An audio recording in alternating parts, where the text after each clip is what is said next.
Dans l'actualité, à l'étranger, le sud-ouest du Japon a été touché par un nouveau séisme il y a 2 heures seulement. La nuit dernière, déjà une secousse de 6,1 avait touché notamment l'île de Kyushu. Plusieurs dizaines de milliers de personnes ont dû trouver refuge dans des écoles, des salles communales. Le bilan provisoire est de 12 morts et 1 millier de blessés. Samasoula.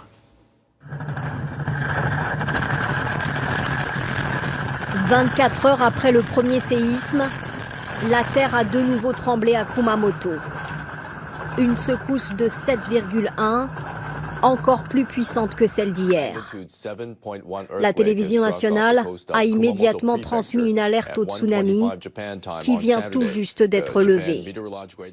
Le séisme d'hier soir a été d'une puissance de 6,5.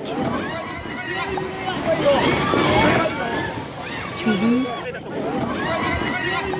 par plus d'une centaine de répliques très puissantes, replongeant à chaque fois la population dans la terreur. J'ai senti que j'étais secouée de haut en bas. Toutes nos maisons sont inutilisables. Voici cette même ville de Kumamoto quand la terre a tremblé pour la première fois hier soir. La plupart des habitants se trouvaient chez eux, certains même encore au bureau. 6 heures après, cette petite fille de 8 mois est sortie des décombres. Indemne, elle a eu de la chance car elle se trouvait à l'étage de sa maison lorsqu'elle s'est effondrée. Les secours n'ont cessé de s'activer à chercher des survivants dans la crainte de nouvelles secousses.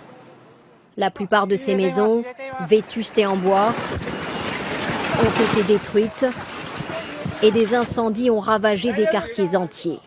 La ville de Mashiki, la plus proche de l'épicentre, a été la plus touchée. Ses 34 000 habitants sont pour la plupart privés de toit et certaines routes sont impraticables.